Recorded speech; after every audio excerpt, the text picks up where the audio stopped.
सगी और सौतेली बहन की ससुराल में पहली तीज। अजी हमारी बेटी बड़ी हो गई है, अब उसकी शादी करवा देनी चाहिए। कह तो तुम बिल्कुल सही रही हो। अब हमारी दोनों बेटियां बड़ी हो गई हैं, अब हमें दोनों की शादी कर देनी चाहिए। अरे पहले तो हम अपनी बेटी संजना की शादी करेंगे। तुम कैसी बातें कर रही हो? संजना रागिनी से छोटी है, पहले शादी तो रागिनी की होनी चाहिए। ये सुनते ही सुनीता अपना मुंह बना लेती है। तभी अनिल बोलता है, अच्छा, इसी के चलते मुझे कुछ याद आया। कुछ दिन पहले ही मुझे प्रेम रतन मिला था। अरे वही जो मेरा बचपन का दोस्त है। क्या तुम्हें पता है प्रेम रतन के 2 बेटे हैं और वो दोनों ही बहुत कामयाब हैं। हाँ तो क्या हुआ? अरे यही तो सबसे अच्छी बात है। अब उसके 2 बेटे हैं, अमीर हैं, अच्छे घराने से हैं। हमारी दोनों बेटियां खुश रहेंगी। अभी मैं उन्हें फोन कर देता हूँ, कल वो हमारी बेटियों को देखने के लिए आ जाएंगे। ऐसा कहकर अनिल वहां से चला जाता है। तभी सुनीता अपने मन ही मन सोचती है, आने दो मेहमानों को, मैं भी अपनी बेटी के आगे सौतेली को पसंद होने ही नहीं दूंगी।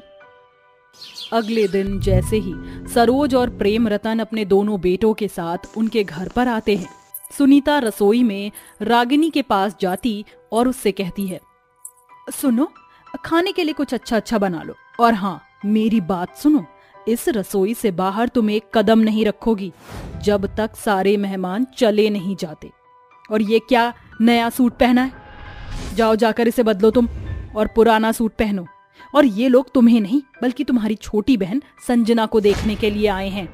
लेकिन माँ, पिताजी ने ये कहा था कि वो लोग हम दोनों बहनों को देखने के लिए आए हैं। सुनीता गुस्से से कहती है, तुझे जितना कहा जाता है उतना ही करा कर, ज्यादा अपनी जुबान चलाने की जरूरत नहीं है। सुनीता ऐसा कहकर वो मेहमानों के पास चली जाती है। कुछ देर में रागिनी सभी के लिए नाश्ता बना लेती है और उसका बनाया हुआ नाश्ता संजना अपने आप सभी मेहमानों को देने जाती है। तभी अनिल अपनी बेटी संजना से पूछता है, अरे मेरी बेटी रागिनी कहाँ है? कहीं दिखाई नहीं दे रही। जाओ उसे बुला कर लेकर आओ। पिताजी, मुझे क्या पता कि रागिनी कहाँ है?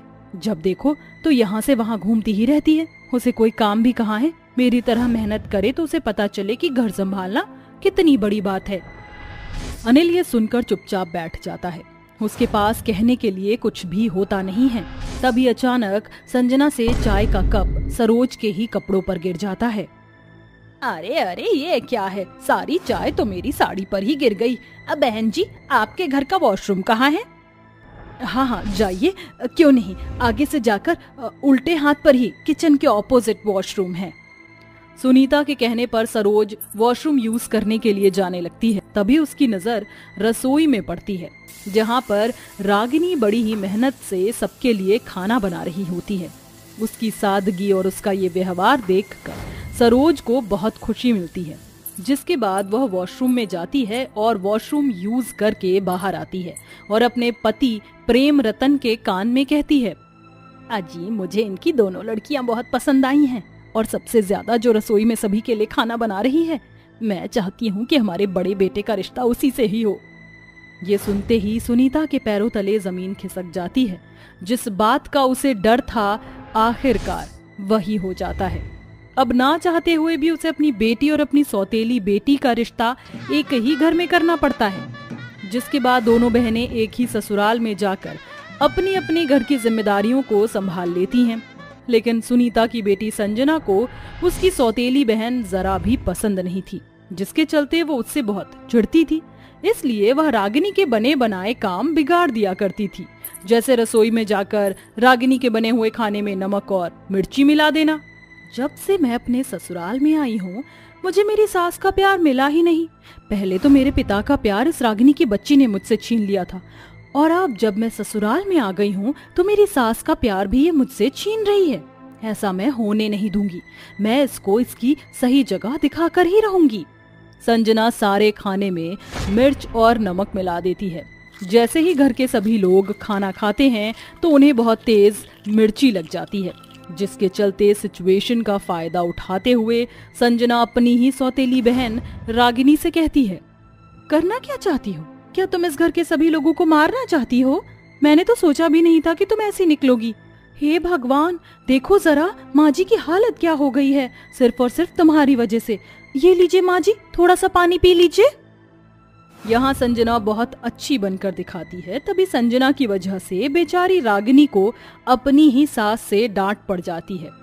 मैं तो तुझे इस घर में ये सोचकर लेकर आई थी कि तू इस घर की जिम्मेदारियों को अच्छे से समझेगी, लेकिन तुझसे अच्छी तो तेरी छोटी बहन है। कम से कम कोई काम तो नहीं बिगाड़ती। कपड़े धोने के लिए दो तो सारे कपड़े तू खराब कर देती है। खाना बनाने के लिए कहो तो खाने में मिर्च नमक ज्यादा मिला देती है। आखिर तू चाहती क्या है?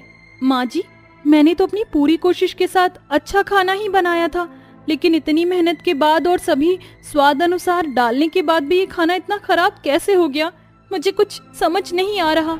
बन तो ऐसे रही हो जैसे इसका सारा काम मैं बिगाड़ती हूँ। अरे तूने ही ये खाना बनाया है, उसके बाद भी तू ऐसे जवाब दे रही है जैसे किसी और ने से बिगाड़ा हो। देख रही हो आप माँ जी क्या हो रहा है इस घर के अंदर? सरोज रागिनी को 4 बातें सुनाकर वहाँ से चली जाती है, जिसके बाद बेचारी रागिनी बहुत उदास हो जाती है। ऐसे ही हर रोज संजना रागिनी के काम बिगाड़ती और उसे डांट पड़वा देती, जिसके चलते रागिनी अक्सर उदास ही रहने लगती है। ऐसे ही कुछ समय बाद तीज का त्योहार आने वाला होता है, जिसमें संजना का भाई नुपुर उसके लिए तीज का त्योहार लेकर आता है। ये लो बहन, बनारसी साड़ियाँ, मिठाई के डिब्बे, तुम्हारा 16 श्रृंगार और ये अलग अलग तरह के खाने की चीजें और साथ में घेवर। मैं घेवर भी लेकर आया हूँ। तीज के त्योहार में ये सभी दिया जाता है ना बहन। और हाँ, सबसे महत्वपूर्ण ये हरी चूड़ियाँ, ये लो, ये सब तुम्हारे लिए। नुपुर सारा तीज का सामान संजना को ही देता है, जिसके चलते सरोज उसी से पूछती है, बेटा रागिनी भी तो तुम्हारी बहन है, क्या तुम उसके लिए कुछ भी नहीं लेकर आए? तभी 4 चूड़ियाँ हरी वाली नुपुर रागिनी को दे देता है। नुपुर भी अपनी माँ और बहन की तरह रागिनी को जरा भी प्यार नहीं करता था, जिसके बाद वह 4 हरी चूड़ियाँ देकर वहाँ से अपने घर लौट आता है। ये देख सरोज रागिनी से पूछती है, ये समझ नहीं आया कि एक ही घर की बेटियों के लिए इतना फर्क क्यों, जबकि तुम तो घर की बड़ी बेटी हो। तुम्हें तुम्हारा भाई केवल चूड़ियाँ ही देकर गया। माँ जी, जब मैं पैदा हुई थी मेरी माँ उसी समय मुझे छोड़कर भगवान को प्यारी हो गई थी, जिसके बाद मेरी अच्छी परवरिश के लिए मेरे पिताजी ने संजना की माँ से शादी कर ली थी। तब से मैं इनकी सौतेली बहन और बेटी हूँ। ये सुनते ही संजना कहती है, हाँ हाँ ऐसा तो होता ही है। अब मेरा परिवार मुझे ही प्यार करेगा, किसी अरे गहरे को थोड़ी करेगा। और फिर ये सौतेली है तो सौतेलापन तो सहन करना ही होगा। संजना की ऐसी बातें सुनकर सरोज संजना के मुंह पर एक जोरदार तमाचा मारती है और कहती है, तुम्हारे पिता ने तुम्हारी माँ से सिर्फ और सिर्फ शादी इसीलिए की थी ताकि रागिनी की परवरिश अच्छे से हो। सौतेला होना कोई पाप नहीं है, बल्कि तुम्हें तो और अच्छे से एक दूसरे के साथ रहना चाहिए, क्योंकि रागिनी की वजह से ही तुम्हारा परिवार शुरू हुआ है और तुम इस दुनिया में आई हो। खैर कोई बात नहीं रागिनी बहू, आज मैं तेरी माँ बन जाती हूँ और तुझे अपने हाथों से तीज का सारा सामान देती हूँ। सरोज बाजार से तीज का सारा सामान लेकर आती है, जिसके चलते वो अपनी बहू को 16 श्रृंगार ही नहीं बल्कि बनारसी साड़ी, घेवर और कई प्रकार की मिठाइयाँ तीज के त्योहार में देती है और मेहंदी देते हुए कहती है, तुम्हारी माँ या भाई इस घर में तुम्हारा त्योहार भेजे या ना भेजे, लेकिन मैं तुम्हारे सभी त्योहार और सभी दिन अच्छे से मनाऊंगी, क्योंकि तुम बहू के साथ साथ मेरी एक बेटी भी हो। ऐसा कहकर सरोज रागिनी को गले से लगा लेती है। उस दिन रागिनी को बहुत खुशी मिलती है, तो वहीं संजना को अपनी गलती का एहसास होता है और वो अपनी बहन से माफी मांगती है।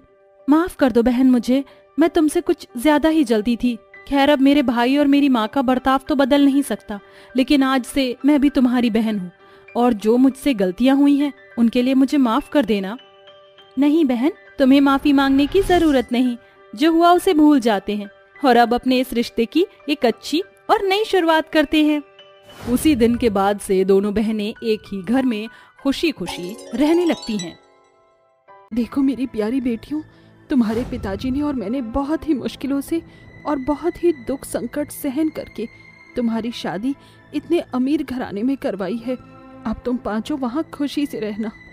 अरे भगवान, एक तो तुम्हारी 5 बेटियां रो रही हैं, ऊपर से तुम अपने दुखड़े सुना रही हो।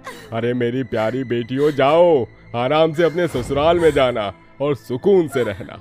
तुम्हारा ससुराल बहुत अमीर है, तुम्हें वहाँ किसी भी चीज की कोई परेशानी नहीं होगी।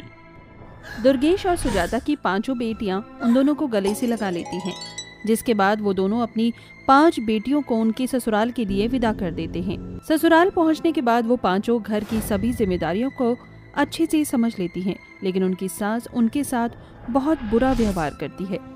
भूखे नंगे खानदान से आई हैं ये 5 लड़कियां, दहेज में कुछ भी नहीं लेकर आई। देख रहे हो ना जी, अपनी मर्जी के डंके बजाने के बाद क्या हाल होता है। अरे भगवान, शांत हो जाओ। उन 5 ने सुन लिया तो उन्हें कैसा लगेगा। अब वो 5 गरीब परिवार से हैं, तो उनके माता पिता उनके लिए क्या ही करते। जो उन्होंने किया सब सही किया। अब तुम शांत हो जाओ और इस घर की सुख शांति को बनाए रखो। अजी ऐसे कैसे शांत हो जाऊं? दिखता नहीं है क्या आपको? मुझे ये 5 लड़कियां हमारे घर में बिल्कुल भी अच्छी नहीं लगी। ये हमारे घर की बहू बनने के लायक तो है ही नहीं। करिश्मा अपने मन की पूरी भड़ास निकाल रही होती है कि तभी अचानक से दुर्गेश को दिल का दौरा पड़ जाता है और वो भगवान को प्यारा हो जाता है। ये देखकर करिश्मा जोर जोर से चिल्लाती है, जिसके चलते उसकी 5 बहू और उसके 5 बेटे आ जाते हैं। हे भगवान, ये कैसे पैर लेकर आई हो इस घर में? ये 5 लड़कियां इनके आते ही मेरा पति भगवान को प्यारा हो गया, मैं विधवा हो गई। माँ, आप अपने आप को संभालो। पिताजी की मौत में इन 5 का कोई कसूर नहीं है। उन्हें ये तीसरा अटैक पड़ा है। क्या आपके पिताजी से कोई बहस हुई थी? ये सुनते ही करिश्मा मन में सोचती है, अगर इन्हें पता चल गया कि मेरी बहस इनके पिताजी से हुई है तो ये मुझसे सीधे मुंह बात भी नहीं करेंगे। मुझे इसका सारा इल्जाम अपनी इन नालायक गरीब फटीचर बहू के ऊपर ही डालना चाहिए। करिश्मा सारा कसूर अपनी 5 बहुओं के ऊपर डाल देती है, जिसके चलते उसके 5 बेटे अपनी 5 पत्नियों से नाराज और खफा खफा रहने लगते हैं। वहीं वो 5 दुर्गा माँ की बहुत बड़ी भक्त होती हैं। सुबह शाम वो सबसे पहले दुर्गा माँ की पूजा करती हैं, उसके बाद ही घर के कामों को और खाने को हाथ लगाती हैं। दुर्गा है मेरी माँ, अम्बे है मेरी माँ, माँ माँ माँ अब तू ही है मेरी माँ। दुर्गा है मेरी माँ, अम्बे है मेरी माँ, दुर्गा है मेरी माँ। एक एक करके वो 5 आरती कर लेती है, जिसके बाद वो घर के कामों में लगती हैं। तान्या, तुम और मैं मिलकर घर का खाना बना लेते हैं। हाँ दीदी, जैसा आपको ठीक लगे। चलो पारुल, हम दोनों मिलकर घर की साफ सफाई कर लेते हैं। और सेजल, तुम कपड़े धो लो। ठीक है, मैं अभी जाकर कपड़े धो लेती हूँ। चलो दीदी, अब हम भी घर की साफ सफाई कर लेते हैं, वरना माँ जी उठेंगी तो उन्हें घर की हालत देखकर बहुत तेज गुस्सा आएगा। वो 5 एक एक करके घर का सारा काम कर लेती हैं। जैसे ही करिश्मा सोकर उठती है, वो सारे काम देखकर अपने मन में कहती है, ये 5 मुझे कोई भी मौका नहीं देती हैं कि मैं इनके काम में कोई भी कमी निकाल सकूं, लेकिन आज तो मैं इनकी रेल बनाकर ही रहूंगी। करिश्मा ऐसा कहकर अपने घर के सोफे को हाथ लगाती है और कहती है, हे भगवान, ये क्या हालत बना रखी है मेरे घर की। जहाँ देखो धूल मिट्टी। अगर आज तुमने घर की साफ सफाई ढंग से नहीं की तो आज मैं तुम्हें खाना नहीं दूंगी। ऐसा कहकर करिश्मा वहाँ से चली जाती है और बहुएं पूरा दिन काम करती हैं, लेकिन करिश्मा उनके हर एक काम में कोई ना कोई नुक्स निकाल ही देती है और इसी के चलते वो उन्हें खाना तक नहीं देती। जब से हम इस घर में आए हैं, हमारी सास हमें खाना ही नहीं देती। खुद तो अमीरों वाला स्वादिष्ट खाना खाती है। मुझे तो बहुत जोरों से भूख लग रही है। हमारी भूख छोड़ो, हमने अभी तक माता रानी को भोग भी नहीं लगाया है। अभी हमने खाना बनाया था, वो तो माँ जी ने खुद खा लिया और बचा हुआ खाना जानवरों को खिला दिया, लेकिन हमारे लिए उन्होंने कुछ भी नहीं रखा। दुर्गा माँ को हम भूखे तो नहीं रख सकते। माता रानी को प्रसाद चढ़ाना बहुत जरूरी है। चलो रसोई में चलकर उनके लिए उनका भोग बना लेते हैं। वो 5 रसोई में जाती हैं और माता रानी का भोग बनाती हैं, जिसके बाद वो उस भोग को अपनी दुर्गा माँ को चढ़ा देती हैं। ये सब जब करिश्मा देखती है तो उसे बहुत तेज गुस्सा आता है और वो अपनी 5 बहुओं के मुंह पर जोरदार तमाचा मारती है। अब तुम 5 अपने कमरे में चली जाओ। अगर तुम्हें मैंने बाहर देखा तो मुझसे बुरा कोई नहीं होगा। अब पूरे हफ्ते तुम्हें खाना नहीं मिलेगा और न ही रात को मिलेगा। वो 5 रोते हुए अपने अपने कमरे में चली जाती हैं। जैसे ही वो अपने कमरे में जाती हैं, उन्हें वहाँ प्लेट में सजे हुए खाने की थाली रखी मिलती है। वो खाने को देखकर बहुत खुश होती हैं और खाना पेट भर कर खाती हैं। जब अगले दिन सुबह एक दूसरे से मिलती हैं तो एक दूसरे को भरे हुए खाने की थाली के बारे में बताती हैं। मुझे तो लगता है कि हमारी सास सिर्फ ऊपर से सख्त है, अंदर से वो बहुत नरम है, तभी तो हमारे कमरे में उन्होंने भरे हुए खाने की थाली रखी थी। हाँ सही कहा, चलो अब घर के काम कर लेते हैं। पांचों फिर से घर के सारे काम कर लेती हैं। ऐसे ही पूरे 1 हफ्ते तक करिश्मा उन्हें खाने का एक दाना तक नहीं देती, लेकिन उन्हें उनके कमरे में भरी हुई थाली मिलती है। एक दिन उन पांचों को पेट भर कर खाना खाते हुए करिश्मा देख लेती है, जिसके चलते वो आंख बबूला हो जाती है। खाना नहीं दिया तो इन्होंने चोरी करके खाना खाना शुरू कर दिया। अब मैं इन पांचों को एक कमरे में बंद कर दूंगी और पूरे 1 हफ्ते तक खाना नहीं दूंगी। फिर देखती हूँ भूख प्यास से इनकी अकल ठिकाने आती है या नहीं। करिश्मा ऐसा ही करती है। वो गुस्से में एक कमरे के अंदर अपनी 5 बहू को बंद कर देती है, जिसके चलते वो पांचों सुबह सुबह रोने लगती हैं। आखिर हमारे साथ ऐसा क्यों हो रहा है? हमारी सास हमारे ऊपर इतने अत्याचार करती है, ऊपर से क्या हमारी दुर्गा माँ को हमारे दुख दिखाई नहीं देते। बहुत जोरों की भूख लगी है, मेरे पेट में दर्द हो रहा है। हे दुर्गा माँ, कहाँ हो तुम? तुम्हारी भक्तों के साथ ये सब कैसा अन्याय हो रहा है? तभी वहाँ पर दुर्गा माँ स्वयं प्रकट होती हैं। उनके हाथों में खाने से भरी हुई थाली होती है और वो अपनी 5 भक्तों के पास बैठकर उन्हें अपने हाथों से खाना खिलाती हैं। मेरे रहते मैं अपनी भक्तों को भूखा नहीं रहने दूंगी। ये लो, खाना खाओ। क्या ये हकीकत है या मैं कोई सपना देख रही हूँ?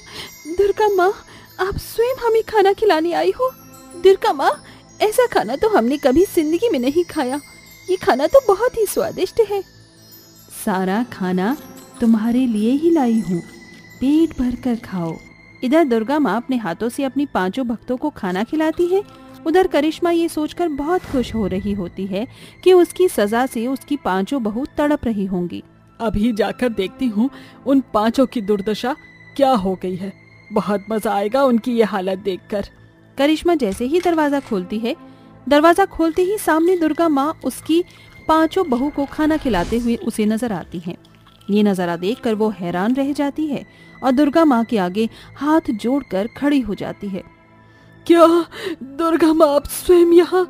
मुझे तो अपनी आंखों पर यकीन ही नहीं होता। मेरी तो किस्मत ही खुल गई कि मैंने अपनी आंखों के सामने दुर्गा माँ को स्वयं देखा। दुर्गा माँ गुस्से में कहती हैं, मेरे भक्तों को सताया है, अब तुम्हें इसकी सजा भुगतनी होगी। करिश्मा को अपनी गलती का एहसास होता है और वो दुर्गा माँ से माफी मांगती है, लेकिन दुर्गा माँ का प्रकोप उसके ऊपर पड़ने ही वाला था कि तभी उसकी 5 भक्त अपनी सास की जान की भीख दुर्गा माँ के पैरों में गिरकर मांगने लगती हैं, जिसके चलते दुर्गा माँ को उनके ऊपर तरस आ जाता है। अपने भक्तों के कहने पर तुम्हें छोड़ रही हूँ, लेकिन आइंदा अगर तुमने मेरे भक्तों को परेशान किया तो मुझसे बुरा कोई नहीं होगा। उस दिन के बाद से करिश्मा अपनी बहुओं को अपनी बेटी के रूप में स्वीकारती है और उनके साथ बहुत अच्छे से बर्ताव करती है, जिसके चलते अब वो 5 अपने ससुराल में खुशी खुशी रहने लगती हैं।